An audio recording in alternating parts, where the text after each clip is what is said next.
Ok, parfait, donc salut à tous, j'espère que vous portez extrêmement bien, vidéo extrêmement importante aujourd'hui sur l'euro USD, vidéo très intéressante. Donc voilà, c'est un niveau un peu au-dessus de ce que je propose d'habitude, on monte à chaque fois d'un cran, c'est l'objectif, hein, vraiment de s'améliorer au quotidien, tout simplement. Donc, avant que la vidéo commence, comme vous savez, je ne traite absolument jamais le Forex, ok, en tout cas pas du tout en CFD, sur des petits time frames. Voilà, dans ma stratégie, le Forex peut être intéressant, les paires de devises tout simplement, pour de l'investissement long terme. Par exemple, selon ma stratégie, on a une belle zone de QL, et je pense que l'euro USD va baisser de 20%. Je veux tout simplement en fait convertir mes euros en dollars jusqu'à la zone de QL pour profiter de ces 20% et battre, plus que battre même l'inflation. Donc c'est ce que j'ai fait il n'y a pas très longtemps, il y a quelques mois, et on avait présenté ça ensemble tout simplement sur mes différents réseaux sociaux. Donc j'aimerais revenir sur une analyse que j'ai partagée, il me semble, hier ou avant-hier sur YouTube, ok. Je vous avais dit que je m'attendais à un mouvement haussier pour venir liquider ces EQH, ok. Certaines personnes pensent que le trading c'est vraiment extrêmement facile, vu que voilà, ces derniers jours, ces derniers temps, quasiment toutes les analyses que je partage sur YouTube sont réussies, ok. Voilà, plus de 90% de ce que je propose, tout simplement, réussi, c'est vraiment que des succès, je suis extrêmement content. Et j'espère que la grande majorité d'entre vous profitent simplement de mes analyses. Très bien. Donc voilà, certains ont pris un peu la confiance et pensent qu'on a 99 voire même 100% de chance de réussite. Certains pensent que lorsqu'on analyse un marché et qu'on se trompe tout simplement, nous ne sommes pas un trader, voilà, que c'était du bullshit. Ok. Voilà, malheureusement, on voit que beaucoup de vendeurs de rêves, sont entrés dans la tête de certains. Aujourd'hui, on va remettre tout ça tout simplement au clair. Également, avant de continuer l'analyse technique, l'euro USD, souvent je backteste l'euro USD, ok. Pourquoi? Parce que même si je ne traite pas l'euro USD, voilà, comme vous savez que l'on traite l'euro USD, qu'on traite les crypto-monnaies ou absolument tous les actifs capitalisés, c'est exactement la même stratégie à chaque fois, ok. Donc si par exemple ici, je vois une baisse sur l'euro USD, si on avait le même graphique sur le Bitcoin, j'aurais attendu une baisse sur le Bitcoin. Et qui dit baisse sur le Bitcoin, dit vente. J'aurais vendu pour racheter plus bas. Comme vous savez, je ne trade absolument voilà, sans effet de levier, seulement en spot. Très bien. Donc, on va commencer l'analyse technique en plus haut time frame. Voilà, comme vous savez, j'aime beaucoup backtester le Forex. Pourquoi? Car c'est ouvert là, 7 jours sur, 24 heures sur 24, pardon. Absolument pas 7 jours sur 7, c'est fermé le week-end. Mais voilà, c'est ouvert 24 heures sur 24, énormément de volume, énormément de liquidité, donc c'est extrêmement intéressant pour s'entraîner en analyse technique. Donc commençons l'analyse en plus haut time frame. Donc ici on était vraiment baissier, ok, en 4 heures on voit clairement que nous étions baissiers. Belle distribution ici, hein. Création de QH. On va taper une fois, deux fois, trois fois, quasiment au même niveau. Liquidation avec une très belle mèche, mouvement baissier. Très bien, nouvelle distribution, mouvement baissier, récupération de liquidité, mouvement baissier ici. Ici on remarque que nous sommes baissés avec un joli bloc, ok. On a un beau bloc institutionnel, donc c'est le dernier mouvement haussier avant la baisse. Donc je m'attends à un retour dans ce bloc, personnellement. Très bien, donc hier je vous avais dit que je m'attendais à la liquidation ici des EQH. Pourquoi? Car en premier lieu, on doit repérer les zones de liquidité, ok. Donc nous étions ici, on avait une magnifique zone de QH ici, les EQH exacts. On est venu taper une fois, deux fois, exactement au même niveau. Donc c'est une certitude, ces EQH seront liquidés. Je le répète, c'est une certitude, ces EQH seront liquidés. Car lorsque je vous ai dit qu'on va avoir un mouvement haussier et que l'on a ensuite eu une baisse, certains se sont dit, ah, pourquoi c'est bizarre? Est-ce qu'il a voulu nous avoir ou quoi? Ok. Donc on voit qu'énormément de personnes sont vraiment débutantes et comprennent malheureusement absolument rien à l'analyse technique. C'est pour ça, voilà, je vous conseille vraiment de rejoindre ma formation totalement gratuite, le lien est en bio. C'est une formation gratuite composée de 3 vidéos, totalement gratuite, hein, je le répète, mais c'est vraiment important de préciser, c'est gratuit, ça vous permettra de mieux comprendre mes vidéos et ne pas commenter entre guillemets de manière bête, car malheureusement certains commentaires s'approchent beaucoup de la bêtise, malheureusement. Mais voilà, n'hésitez vraiment pas à continuer à commenter, hein, ça m'aide énormément pour le référencement, donc voilà, il n'y a aucun problème. Donc très bien, donc qui dit création de QH, ok, qui dit mouvement haussier, pour venir liquider ces EQH, ok, et qui dit mouvement haussier dit G-Men, dit bloc institutionnel. Donc on avait ici un beau bloc, c'est le dernier mouvement baissé avant la hausse. On était arrivé là-dedans et on avait une belle accumulation, ok, si je vais en 5 minutes, on remarque qu'on a eu un beau bloc, ici, avec une belle accumulation. Une magnifique accumulation, on est venu créer des EQL, liquidation avec une très belle mèche. Donc là, c'est vraiment, selon moi, plus de 70%, même 80% de chance que ces EQH soient liquidés sans que ce point bas soit liquidé. Okay. Donc pour résumer, je m'attendais clairement à ce genre de mouvement. Très bien, excellent. Donc voilà ce que le marché nous a donné. Le marché est venu taper notre zone, okay. Taper notre SL sans avoir tapé notre TP. Donc ça arrive, c'est totalement normal, et même je dirais même on serait clairement sorti gagnant ici. Pourquoi? Car tout simplement, lorsque l'on entre en position, par exemple, ici, okay, on entre au niveau du bloc, avec un TP au-dessus des EQH, on se met toujours à BE. Donc dès lors que nous avons un mouvement impulsif haussier, okay, on se serait mis à BE, ici. Tout simplement, on aurait protégé notre position, ici ou ici, et on serait même sorti en gain. Même en cas de retournement, on sort en gain. Ok. Donc pourquoi? Car lorsqu'on a une cassure vers le haut, on bouge notre SL, ok, au point bas le plus haut. Donc on l'aurait bougé tout simplement ici. Très bien. Donc même sans même parler de ça, c'est le marché qui décide. Donc nous on fait seulement notre analyse. On situe sur le marché nos zones de liquidité, ok, donc on les place, et ensuite c'est le marché qui décide tout simplement. Absolument personne n'a 100% de réussite sur ces trades et sur ces analyses. Sinon ça serait, je ne serais sûrement pas en train de vous parler car tout le monde serait déjà millionnaire. Après peut-être que ma communauté est déjà millionnaire, en tout cas bien joué à vous. Est-ce qu'on pouvait s'attendre à un mouvement baissier? Oui. Dans la vidéo précédente, je vous ai dit qu'on avait ici une magnifique zone d'EQL. Donc je m'attendais également à la liquidation des EQL.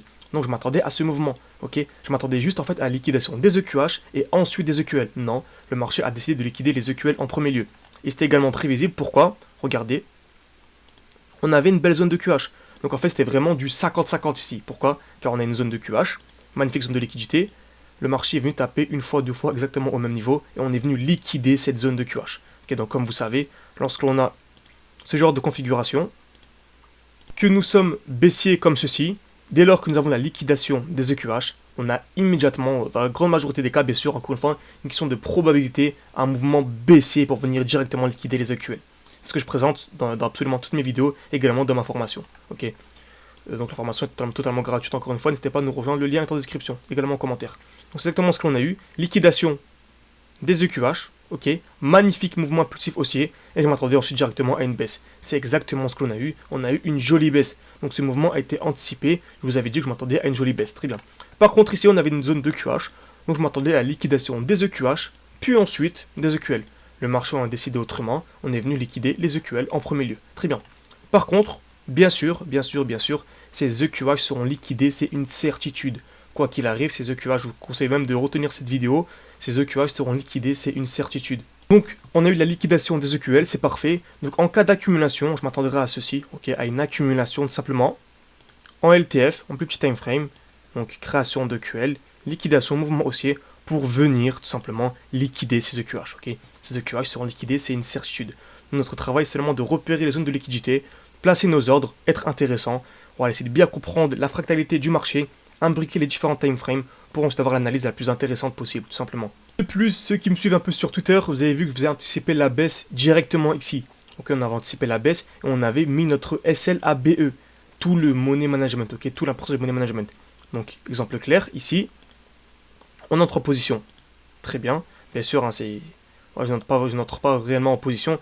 Et énormément de débutants, donc je préfère le signaler, le préciser, avec un SL, avec un TP au-dessus. Okay, ça fait un 3 de RR, un petit RR pour notre stratégie. Très bien. Donc, magnifique, on s'attend à un mouvement haussier, un mouvement impulsif haussier. On s'approche du TP ici, on peut déjà sortir nos positions. Okay, bien sûr, moi, j'attends toujours la liquidation du TP, je ne sors jamais de position. Donc, où placer son SL? On place tout simplement sous la distribution. Okay, sous l'accumulation, pardon, excusez-moi. C'est un mouvement haussier, c'est une accumulation. Donc, sous l'accumulation, donc le mouvement est ici, parfait. Ensuite, on a un joli mouvement impulsif haussier, ici, excellent. Je vais aller en plus petit time frame, ici. Très important, on a un joli mouvement haussier. C'est-à-dire qu'on a une belle impulsion haussière ici. On revient dans un bloc, ok.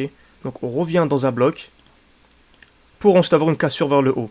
Là, c'est clairement le moment de bouger notre stop loss et le mettre en dessous. Pourquoi? Car on est revenu dans un bloc, mouvement haussier, cassure. Et tout simplement, on peut clairement anticiper ici la baisse. Pourquoi? Car on est venu créer une distribution. C'est vraiment très important de se former de manière sérieuse et d'imbriquer les différents time frames encore une fois. Ici, nous sommes venus créer une distribution. Ok, on est venu créer des EQH. Liquidation, mouvement baissier. Par contre, on peut clairement avoir un mouvement baissier pour ensuite avoir une hausse. Donc c'est pas un signal directement, on revendait tout. On peut revendre une partie. Donc déjà là, on est gagnant, car notre SL est ici. Donc on a déjà récupéré un RR de 1. Donc déjà là, on est gagnant. Très bien. De 2, nous avons eu ensuite un joli mouvement, etc. On a eu un ralentissement. Donc on pouvait directement s'attendre ici à potentiellement un retournement. Très bien. Ensuite de cela, nouvelle distribution. On vient créer une nouvelle distribution ici. Donc on vient ici créer des EQH. Liquidation des EQH, COS. Donc là, c'était quasiment une certitude. On allait avoir un mouvement baissier. Donc on bouge notre SL. Si on n'était pas encore sorti, personnellement, je l'aurais bougé ici. Si bien sûr on n'était pas sorti plus tôt. Là, je vous présente vraiment les différentes configurations et les différentes manières d'aborder le marché. Pourquoi ce SL ici? Car en fait, on est revenu à chaque fois dans un bloc. Okay, ici, on avait un joli bloc. Donc le dernier mouvement baissier avant la hausse. Donc le dernier mouvement baissier avant la hausse. Comme ceci. On est revenu dans le bloc, mouvement haussier. Ici, on est revenu dans le bloc, mouvement haussier. Ok. Donc à chaque fois, on peut bouger notre stop loss. Donc là, le SL était clairement ici. Très bien. Donc là, on est clairement à BE, on est clairement gagnant, même en cas de retournement. Magnifique. Marché baissier, création d'une trendline. Donc en petit time frame, on le verrait beaucoup mieux. Création d'une trendline, liquidation. Donc là, c'est encore un nouveau signal baissier. Attention. En plus de cela, création de QH. Donc nouvelle distribution avec une liquidation très vive, avec une très belle mèche. Donc là, c'était quasiment plus de 80% de chance qu'on allait avoir un joli mouvement baissier. C'est exactement ce que l'on a eu. On aurait pu clairement anticiper ici. Ce que j'ai présenté également sur Twitter. N'hésitez pas à me rejoindre, le lien est en bio également, en description, pardon. Donc un SL bien sûr au-dessus de la mèche. Je n'ai absolument pas de vente à découvert encore une fois. Le but c'est de comprendre l'analyse technique. Car par exemple, si j'ai cette configuration sur une action, je vais revendre en fait mon action, tout simplement. Et la racheter si on veut taper le SL. C'est la même chose que les effets de levier, à part je trade sans effet de levier. Très bien.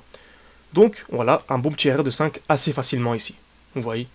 Vraiment, il faut bien comprendre le marché, c'est pour ça que vraiment vous former de manière sérieuse et non pas visionner quelques vidéos sur YouTube et essayer de trader sur Internet.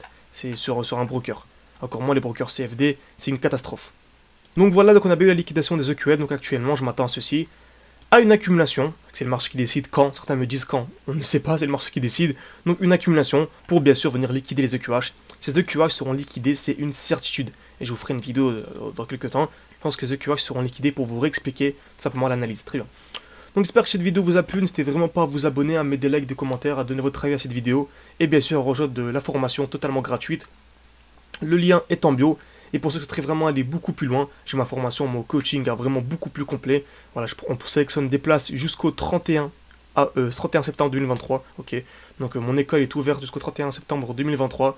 Ceux qui souhaiteraient avoir beaucoup plus d'indications et beaucoup plus de détails sur l'école, j'ai sorti une vidéo il y a quelques jours dessus. Donc n'hésitez pas à la visionner.